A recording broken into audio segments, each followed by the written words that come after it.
What up? Winbush here. And today I'm going to show you something that's useful for me. Now, when I first started doing motion graphics in 2006, I was working at Happy Madison, and the art director at the time, Greg Kupiak, was saying that my folder structure was crap. Basically, I had all my files all over the place. You couldn't tell what was where. And if another freelancer came in or another artist came in, take over your project, it was hard for them to figure out what was going on. And so fast forward to now, I'm still using the file structure that he taught me. And a couple of years ago, at my buddy Justin McClure put this website together, get your stuff together. Basically, it's what industry professionals telling everybody what their folder structure is. So I'll leave a link to this. It's pretty good.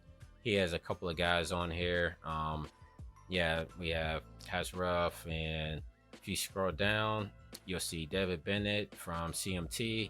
You'll see myself here, and you'll see Harry Frank.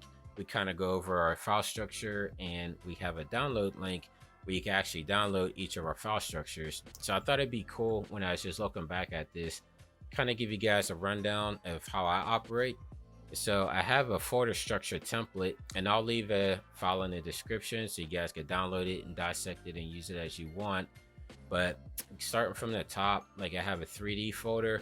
Sometimes I'll name it C4D since that's what I use. So I have a Cinema 4D folder where I put all my Cinema 4D assets. So anything from models to animation files, all that good stuff. Anything that has an extension of Cinema 4D or C4D goes in that folder. And then right now underneath it, AE, that's for After Effects. And I also have an After Effects template that I'll show you guys here in a minute. But anytime I start a new project, I usually take my folder structure template, make a copy of it, make a new folder, and name it whatever. So if I'm working on a movie or a TV show, I just name the folder structure whatever the name of that project is. So underneath After Effects, I have an AI folder, and that's anything Illustrator related. And then documents is anything that's coming from the client. So that could be scripts, anything with time codes, anything that's a doc or a PDF, style frames, yeah, and all that good stuff. And then images, basically anything for me that's like a Photoshop file, a TIFF, a Targa, a PNG, anything that's an image. Offline, that's basically, yeah, I guess that's, I kind of double dipped there. So the offline is just like a compressed file that a client will send me for timing. So if I'm doing like an explainer graphic and it's going to be 18 seconds, they kind of flesh it out for me so I can know exactly what points I need to hit. So that will be my offline. And then the reference, I guess, could be kind of the same thing, but the way that I operate is my reference is more inspiration, I guess you could say. So if I'm doing style frames or coming up with a look for a project, I'll often dump stuff into the reference folder.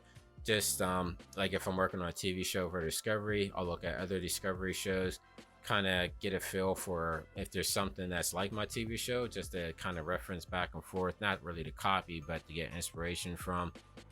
And then for my pre-renders here, basically everything that's rendered out of Cinema 4D, I'll put into my pre-renders folder here. And then sometimes if I have big renders in After Effects and I want to pre-render it out so that I can render stuff faster later, I'll render that in here as also. And then my renders, that's all the final renders that go out to clients.